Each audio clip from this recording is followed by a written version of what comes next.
So, pandaigdigang balita tayo ngayon mga sangkay. Ito daw pong bagong upong Supreme Leader ng Iran, naputulan daw po ng isa sa bahagi ng kanyang katawan.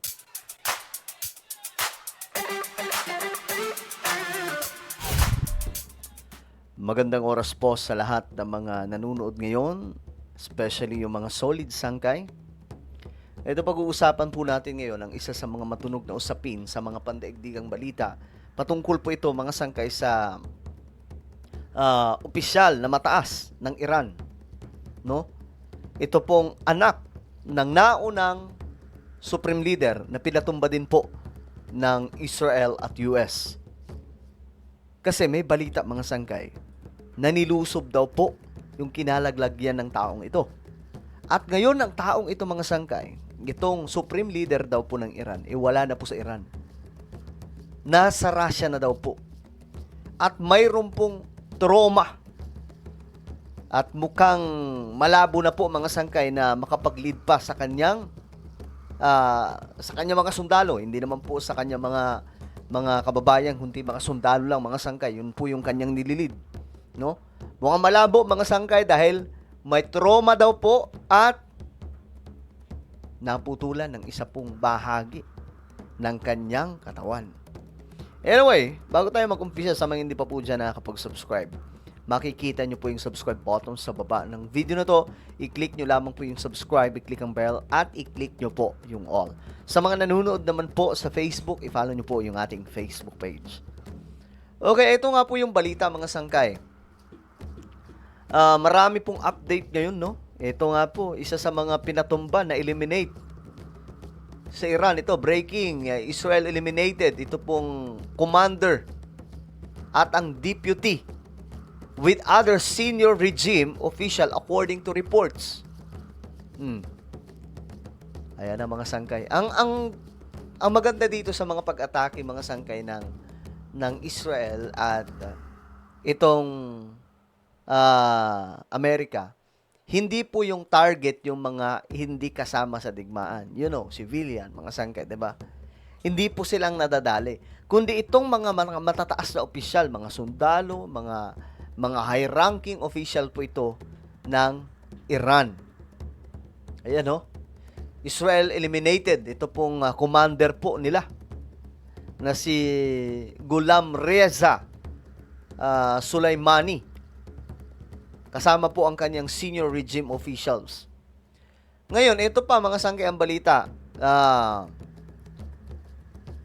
Itong si Ali Larihani, isa sa most senior veteran daw po ito ng Iranian regime.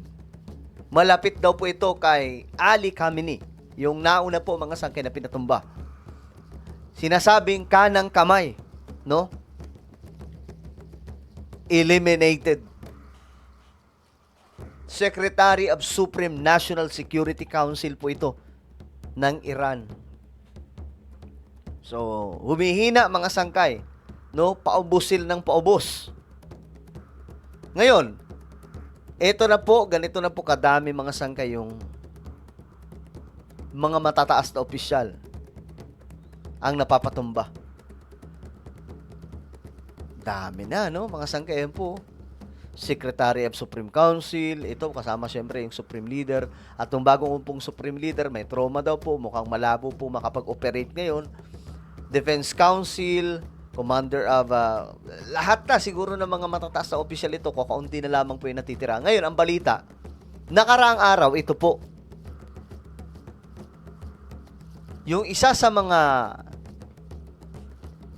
leg o binti nitong bagong upong Supreme Leader ng Iran ay natanggal di umano sa isang pangmalakasang pag-atake.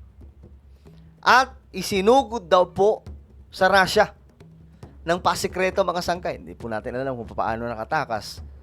Pero yun na nga po, nasa Russia daw po. Ngayon, ito yung lumabas, ito yung bagong update. Divine punishment in Iran. Why Mojtaba Khamenei's secret imputation reports in Russia could legally end his reign.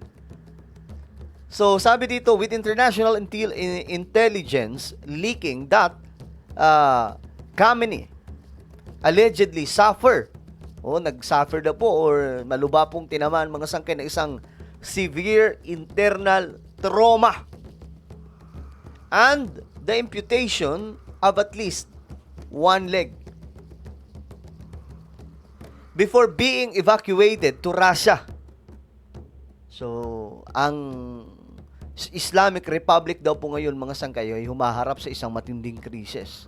Dahil nga po itong sumunod na siyang mamumuno o namumuno na sana sa kanila, muntik pong mapatumba. Ito, basahin po natin itong balita mga sangkay. Ayan po siya. Ayan po yung anak kasi mga sangkay. Siya po yung anak.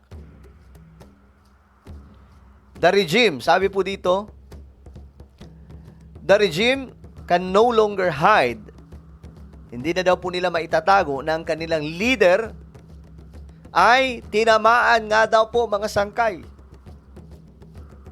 In an on-the-record interview with The Guardian, itong Iran's ambassador to Cyprus na si Salarian, kinumpirma daw po na itong si Mojtaba ay wounded ngayon mga sangkay. Dahil po sa matinding pag-atake. Tapos yung isa sa bahagi ng kanyang leg, mga sangkay, ay nawala na daw po. So, paano yan, mga sangkay? Pwede naman po yan, lagyan na lang ng alam niyo yun, yung parang sa robot, mga sangkay. Pwede na po yan sa panahon po natin ngayon. Marami pong ganyan ngayon, mga sangkay. So, nakakatayo po sila na maayos, nakakapaglakad pa rin po sila na maayos. Sabi dito, I think he is in the hospital. Nasa hospital daw po itong taong ito, mga sangkay. Ayan po. Yung anak po yan. Second, pangalawang anak. Ngayon, sabi dito mga sangkay, matindi daw po talaga ang injury na tinamo. Umabot pa daw po sa point mga sangkay na na-coma daw po at may trauma ang kanilang supreme leader. So, talagang na-damage po pala ang taong ito, mga sangkay. Ibang klase po talaga gumawa ng... Alam nyo mas nabibilib po ako sa ginagawa ngayon ng Israel kaysa sa Amerika eh. Though, magaling din po yung US, pero itong Israel kasi, alam po nila kung saan napupunta yung supreme leader eh. 'Di ba? Kita niyo mga sangkay, paano po nila napatumba to lahat. Ayan Sila po yung tumitira po niyan mga sangkay. Backup lamang po yung Amerika eh. So, according to a bombshell report, bombshell report by The Sun, a source inside Tehran's Sina University Hospital leak na itong taong ito, mga sangkay, nawalan nga daw po ng isang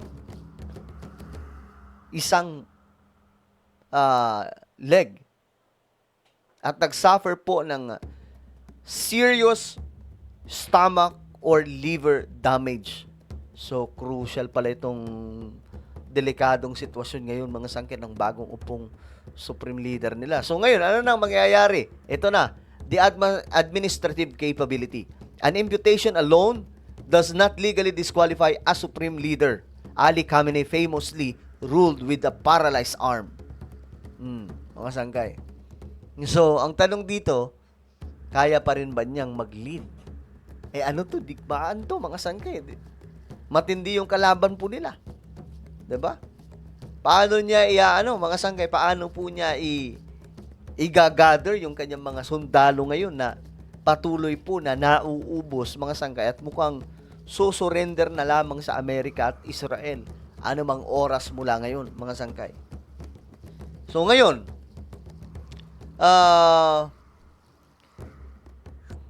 dahil sa pangyayari ito, mga sangkay, nandun po siya sa Russia. So doon daw po nagpapagaling.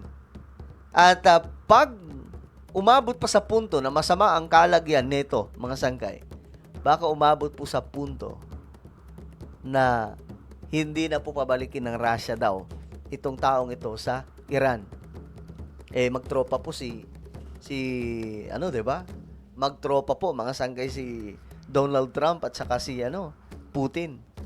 So, ngayon, sino ang papalit sa kanya?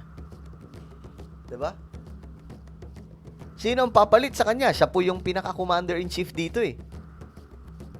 Pambihira. At ngayon, ang kanila daw pong bansa ay closer to a factional civil war for succession. So ngayon, mga sangkay, mukhang nag-aagawan na po ng pwesto yung kanilang mga opisyal. Kung sino daw talaga yung uupo na bago kasi mukhang papalitan na po ito kaagad eh. So, sa madaling sabi, kahit sino pa ang upo na mataas na leader ng Iran, itutumba pa rin po ng Israel at Amerika. Well, ano po ang inyong opinion? Mukhang kumpirmado na mga sangkay. Comment down below. Mayroon po tayong YouTube channel. Ito po ay Sangkay Revelation. Hanapin nyo po ito sa YouTube ngayon din. Kapag nakita nyo na, i-click nyo po yung subscribe, i-click ang bell, at i-click nyo po yung all. Ako na po ay magpapaalam. Mag-iingat pong lahat. God bless everyone.